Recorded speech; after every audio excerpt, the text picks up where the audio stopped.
شروع اللہ کے نام سے جو بڑا مہربان نہایت رحم والا ہے۔ آج کا جو ہمارا ٹاپک ہے وہ ہے دعا کیوں مانگے۔ السلام علیکم ورحمۃ اللہ وبرکاتہ۔ امید کرتی ہوں کہ آپ سب ایمان اور سلامتی کی بہترین حالتوں میں ہوں گے۔ تو شروع کرتے ہیں اپنا آج کا ٹاپک، اور ہمارا آج کا ٹاپک ہے دعا کیوں مانگے۔ اچھا، جیسا کہ تقدیر کے بارے میں کہا جاتا ہے کہ جو کچھ ہے اللہ نے سب لکھ دیا ہے، تو پھر دعا کیوں مانگیں۔ یہ دو چیزیں اپنے اپنے مقام پر ٹھیک ہیں کہ اللہ نے ازل سے تمام چیزوں کے فیصلے کر دیے ہیں، اور جو اللہ کا ازلی فیصلہ ہے وہ کبھی نہیں بدل سکتا، جسے چاہے کوئی کتنی ہی دعا کیوں نہ کر لے۔ لیکن یہ دعا ہے جو انسان کی امید کو قائم رکھتی ہے۔ اگر دعا یا وظائف وغیرہ نہ دیے جاتے اور کہا جاتا اللہ نے جو فیصلہ کر دیا ہے ویسا ہی ہونا ہے، اور آپ دعا وغیرہ نہ کریں، عمل نہ کریں، اس کی کوشش نہ کریں، تو پھر اگر کسی شخص کی مرضی کے مطابق کام نہ ہوتا، اس کا عقیدہ مضبوط نہ ہوتا، کمزور ہوتا، تو وہ تو کھلم کھلا اللہ سے بدظن ہو جاتا، کھلم کھلا اللہ سے مخالف آ جاتا۔ یہ تو اللہ اور اس کے رسول صلی اللہ علیہ وسلم نے ہم پر نگاہ کرم فرمائی۔ دعا سنت رسول صلی اللہ علیہ وسلم ہے۔ دعا ایک بڑی اہم چیز ہے، اور یہ ایک ایسی عبادت ہے جو مستقل عبادت ہے۔ اب دیکھیں، دعا کے بارے میں آپ کو بھی اور ہم سب کو بھی ایک بہت بڑی غلط فہمی ہے۔ وہ کیا ہے کہ ہم دعا کو مصیبت کی گھڑی میں کی جانے والی عبادت سمجھتے ہیں۔ پریشانی ہے دعا کر لو، کچھ چاہیے ہے دعا کر لو، اللہ سے ضد کرنی ہے کچھ دعا کر لو، یعنی ہمیں ہر حال میں صرف مصیبت میں دعا کرنی ہے۔ ہم لوگوں نے اپنا یہ معمول بنا لیا ہے، کوئی مصیبت آ گئی، کوئی پریشانی آ گئی، کوئی حادثہ ہو گیا، کوئی بیمار ہو گیا، کوئی مرنے کے در پر ہے، تو ہم کیا کرتے ہیں؟ دعا کرتے ہیں، جبکہ دعا صرف مصیبت میں کی جانے والی نہیں بلکہ مستقل عبادت ہے۔ اللہ نے جب حضرت آدم علیہ السلام کو تخلیق کیا، جب آپ کو بنایا، تو آدم علیہ السلام نے سب سے پہلے کیا کام کیا؟ حضرت آدم علیہ السلام نے سب سے پہلے دعا کی الحمدللہ کی صورت میں۔ یہ بھی دعا ہے۔ اللہ تعالیٰ نے آدم علیہ السلام کی جو توبہ قبول کی وہ بھی دعا کے ذریعے۔ یہ کبھی کبھار ہونے والا عمل نہیں ہے بلکہ یہ مستقل ہونے والا عمل ہے۔ تمام عبادتوں میں دعا ایک ایسی عبادت ہے جس کا کوئی وقت نہیں، کوئی گھڑی نہیں، کوئی ساتھ نہیں، کوئی جگہ نہیں، کوئی حالت نہیں، بلکہ یہ ایسی عبادت ہے جس کے لیے کوئی شرط نہیں، پاکی ناپاکی، جگہ، ذات، کسی چیز کی کوئی قید نہیں، جسے آپ ہر حال میں ہر لمحہ کر سکتے ہیں۔ اب آپ اسلام نے جو ہم پہ فرض کیے ہیں، فرائض جسے ہم کہتے ہیں، اس پر نظر ڈالیے۔ جیسے نماز کیا ہے؟ شروع سے آخر تک دعاؤں کا مجموعہ ہے۔ حج کیا ہے؟ حج میں ہم کیا کرتے ہیں؟ کیا عمل ہے؟ طواف کرتے ہیں تو دعا کرتے ہیں، صحیح کر رہے ہیں تو دعا، میدان عرفہ ہے تو دعا، حج پورا کیا تو دعا، یعنی حج پورا ہی پورا دعا ہے۔ تو دعاؤں کی شریعت میں بڑی اہمیت ہے۔ یاد رکھیں، ہمیں صرف اور صرف اپنی ضرورت کے وقت نہیں بلکہ ہر لمحہ ہر حال میں دعا کرنی ہے، ہر حال میں دعا کرنی چاہیے ہمیں، تو اللہ اور بندے کو اپنے قریب کر لیتا ہے۔ ہر وقت جڑے رہتے ہیں آپ اللہ سے دعا کے ذریعے۔ ایک یہ بھی شکایت ہوتی ہے لوگوں کو کہ ہم نے اتنی دعائیں کی، ہماری دعا قبول نہیں ہوئی۔ یہی سوچ کر انسان دعا کرنا چھوڑ دیتا ہے، مایوس ہو جاتا ہے، جبکہ آپ جانتے ہیں مایوسی کفر ہے، اور ایسے میں کیا ہوتا ہے؟ آپ اللہ سے دور ہو جاتے ہیں، جبکہ اللہ نے اپنی کتاب میں اعلان کیا ہے تم دعا کرو میں تمہاری دعائیں قبول کروں گا۔ اللہ رب العزت فرماتا ہے جو انسان دعاؤں کو نہیں مانگتا تکبر کی بنیاد پر، جبکہ وہ جانتا ہے دعا عبادت ہے، میری عبادت نہیں کرتا وہ دعاؤں کی شکل میں، ایسے شخص کو میں جہنم میں ڈال دوں گا۔ حضرت عمر رضی اللہ تعالیٰ عنہ فرماتے تھے کہ میری دعا قبول ہو رہی ہے کہ نہیں مجھے اس سے غرض نہیں، مجھے اس سے غرض ہے مجھے دعا کی توفیق مل رہی ہے۔ یعنی اللہ رب العزت چاہتے ہیں کہ آپ دعا کریں، اللہ سے جڑیں، اللہ نے قرآن میں بھی فرمایا ہے مجھ سے دعا کرو میں قبول کروں گا۔ بہت بڑی بات ہے اگر آپ اس پہ غور کریں کہ اللہ رب العزت آپ سے خود کہہ رہے ہیں کہ مجھ سے دعا کرو میں قبول کروں گا۔ آپ صلی اللہ علیہ وسلم کا اپنا معمول بھی تھا کہ وہ کثرت سے دعا کرتے تھے، اور صحابہ رضی اللہ تعالی عنہ کو بھی اس کی ترغیب دیتے تھے۔ نبی کریم صلی اللہ علیہ وسلم کی دعا کے کچھ واقعات بیان کروں گی۔ ابو ہریرہ رضی اللہ تعالی عنہ جو ان کی والدہ تھی وہ مشرکہ تھیں، یعنی ابھی ایمان نہیں لائی تھیں۔ ایک دن اپنی والدہ کے پاس گئے اور ان کو جا کے اسلام کی دعوت دی۔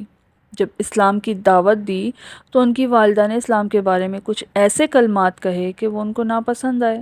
ابو ہریرہ رضی اللہ تعالیٰ عنہ پریشان ہو گئے اور رونے لگے، اور روتے ہوئے اسی حالت میں آنسوؤں کے ساتھ اپنے گھر سے نکلے اور رسول اللہ صلی اللہ علیہ وسلم کے پاس پہنچے اور جا کر بیان کیا سارا قصہ۔ اور انہوں نے رسول اللہ صلی اللہ علیہ وسلم سے کہا آپ میری والدہ کے حق میں دعا کریں، تو آپ صلی اللہ علیہ وسلم نے اسی وقت دعا کی، اے اللہ ان کی والدہ کو ہدایت عطا فرما۔ دعا کر دی۔ اب ابو ہریرہ رضی اللہ تعالیٰ عنہ واپس گھر پہنچے اور ان کی والدہ غسل سے فارغ ہوئیں، اور ابو ہریرہ رضی اللہ تعالیٰ عنہ سے کہا مجھے کلمہ پڑھا دو۔ سبحان اللہ، مجھے کلمہ پڑھا دو، میں اسلام قبول کرنا چاہتی ہوں۔ آپ رضی اللہ تعالیٰ عنہ نے کلمہ پڑھایا تو آپ خوشی کے آنسو نکلنے لگے، اور وہ اسی حالت میں واپس نبی پاک صلی اللہ علیہ وسلم کے پاس گئے اور جا کر کہا اے اللہ کے رسول صلی اللہ علیہ وسلم، اللہ نے آپ کی دعا سن لی ہے۔ نبی پاک صلی اللہ علیہ وسلم نے فرمایا دعا مومن کا ہتھیار ہے تو اس کو استعمال کریں، کثرت کے ساتھ استعمال کریں۔ اکثر کیا ہوتا ہے، ہم اپنے وسائل پہ، اپنی طاقت پہ، اپنی عقل پہ، اپنی محنت پہ اتنا زیادہ ڈیپینڈ کرتے ہیں کہ ہم اللہ کو بھول جاتے ہیں، ہم مانگنا چھوڑ دیتے ہیں، جبکہ ہمیں دعاؤں کا اہتمام کرنا چاہیے۔ جبکہ ابھی آپ کے سامنے میں نے نبی کریم صلی اللہ علیہ وسلم کا واقعہ بیان کیا، انہوں نے بھی دعا کی۔ آپ اپنے آپ پر، اپنے طاقت پر غرور نہ کریں، یہ سب کچھ تو اللہ آپ کو دے رہا ہے بن مانگے، لیکن اگر آپ اللہ سے مانگیں گے تو آپ کو اور ملے گا۔ جب یہ یاد رکھیے، جب تک اللہ کی مدد نہ ہوگی، اللہ کی طرف سے حکم نہیں آئے گا، ہماری ساری محنت، ساری کوششیں کسی کام کی نہیں آ سکتی۔ اللہ کے بارے میں نبی صلی اللہ علیہ وسلم نے فرمایا، ایک حدیث ہے کہ آپ صلی اللہ علیہ وسلم نے فرمایا تمہارا پروردگار بڑا حیادار ہے، بڑا سخی ہے، اور اس کو اس بات سے شرم آتی ہے کہ اس کے سامنے اس کا بندہ ہاتھ اٹھائے، وہ اپنے بندے کو خالی ہاتھ بھیج دیں۔ اکثر ایسا ہوتا ہے ہم دعا کرتے ہیں، وہ ہمیں ملتا نہیں، تو کیا ہماری دعائیں قبول نہیں ہوتی؟ اس کے بارے میں رسول اللہ صلی اللہ علیہ وسلم نے بہت ہی خوبصورت بات کی۔ اس سے پہلے میں آپ کو ایک مثال دینا چاہوں گی۔ اگر آپ اپنی والدین سے کوئی ایسی خواہش کر دیں جو آپ کے حق میں بہتر نہیں، اور یہ آپ کے والدین جانتے ہیں، تو آپ جتنی مرضی ضد کر لیں، آپ جتنا مرضی ان کے خلاف ہو جائیں، وہ آپ کو وہ چیز نہیں دیں گے۔ کیوں؟ کیونکہ وہ جانتے ہیں کہ ان کی اولاد کو اس سے تکلیف ہوگی، وہ جانتے ہیں یہ ان کی اولاد کے لیے بہتر نہیں، وہ جانتے ہیں کہ اس سے اس کی اولاد کو نقصان پہنچے گا۔ اس وجہ سے والدین وہ چیز نہیں دیتے، اور آپ کیا کرتے ہیں؟ ان کے خلاف ہو جاتے ہیں۔ اچھا، اب حدیث کی طرف بڑھتے ہیں کہ رسول اللہ صلی اللہ علیہ وسلم نے حدیث میں بتایا کہ اللہ تعالیٰ بندے کی دعا کو 3 طریقے سے قبول فرماتا ہے۔ 3 طریقے سے، ایک یہ کہ جیسے ہی بندے نے دعا کی اللہ نے قبول کر لی، یعنی بندے نے اللہ سے چاہے جو بھی ہے، چاہے اولاد ہے، چاہے شادی ہے، چاہے رزق ہے، چاہے دولت ہے، چاہے گاڑی ہے، چاہے بنگلہ ہے، کچھ بھی ہے، آپ نے اللہ سے دعا کی اور اللہ نے فوراً قبول کر لی، یعنی دنیا میں ہی اسی وقت آپ کو مل گیا۔ اور قبولیت کا دوسرا طریقہ کیا، اللہ کس طرح سے قبول فرماتا ہے کہ رسول صلی اللہ علیہ وسلم نے فرمایا اللہ اس کی دعا کو آخرت کا ذخیرہ بنا دیتا ہے۔ آپ مانگ رہے ہیں، مانگتے جا رہے ہیں، لیکن آپ کو نہیں مل رہا، اور آپ کو کیوں نہیں مل رہا؟ کیونکہ وہ آپ کے حق میں بہتر نہیں ہے، اس لیے اللہ پاک نے آپ کی دعاؤں کو جمع کر کے آخرت کے لیے اکٹھا کر دیا۔ وہاں اللہ تعالیٰ اس کی دعاؤں سے ایک ذخیرہ بنا دے گا۔ جب انسان وہاں پہنچے گا اس کو پتہ لگے گا کہ یہ اس کی دعائیں ہیں جو دنیا میں اس نے مانگی اور وہ قبول نہیں ہوئی، تو یہ آخرت میں اس کا بدلہ ہے، اور وہ بدلہ اس طرح سے مل رہا ہے۔ وہ حسرت کرے گا کہ کاش میری کوئی دعا دنیا میں قبول نہ ہوئی ہوتی۔ تو اللہ تعالیٰ دعاؤں کو رد نہیں کرتا۔ تو دوسرا طریقہ یہ تھا کہ اللہ پاک اسے آخرت میں اس کا صلہ دیتا ہے۔ اور قبولیت کا تیسرا کیا ہے طریقہ؟ آپ صلی اللہ علیہ وسلم نے فرمایا اللہ اس کی دعا کے بدلے میں اس کے برابر کسی مصیبت کو ٹال دیتا ہے۔ اس کو سمجھانے کے لیے ایک چھوٹی سی مثال دوں گی آپ کو کہ آپ نے اللہ سے دعا کی کسی ایسی چیز کی جو 50,000 کی ہے، اور آپ اس کے لیے مسلسل دعا کر رہے ہیں، آپ کو وہ چیز چاہیے، ہر حال میں چاہیے، لیکن وہ آپ کو نہیں مل رہی، لیکن آپ کے اہل و عیال پر یا آپ کی اولاد پر کوئی ایسی بیماری مسلط ہونے والی ہے جس کے لیے 50,000 لگنے ہیں، تو اللہ نے وہ 50,000 جو آپ کو اس چیز کے لیے نہیں دیے، اللہ نے وہ اس بیماری، اس مصیبت، اس کو وبا کو ٹال کر تو بیلنس کر دیا۔ یعنی کہ جو 50,000 آپ کو ملنے تھے آپ کی دعا کی صورت، وہ آپ کی مصیبت کی صورت ٹل گئے۔ یعنی جو آپ کے خرچ ہونے تھے آپ کے اہل و عیال پر مصیبت میں یا کسی بیماری میں یا وبا میں، وہ اللہ تعالیٰ نے بیلنس کر دیا۔ یعنی اللہ تعالیٰ نے اس دعا کے بدلے آپ کی مصیبت کو ٹال دیا۔ کوئی ایسی مصیبت جس پر آپ کے 50,000 تقریباً خرچ ہونے تھے۔ یہ ایک مثال کے طور پر، سمجھانے کے طور پہ میں آپ کو کہہ رہی ہوں۔ یعنی اللہ پاک مصیبت کو ٹال دیتا ہے۔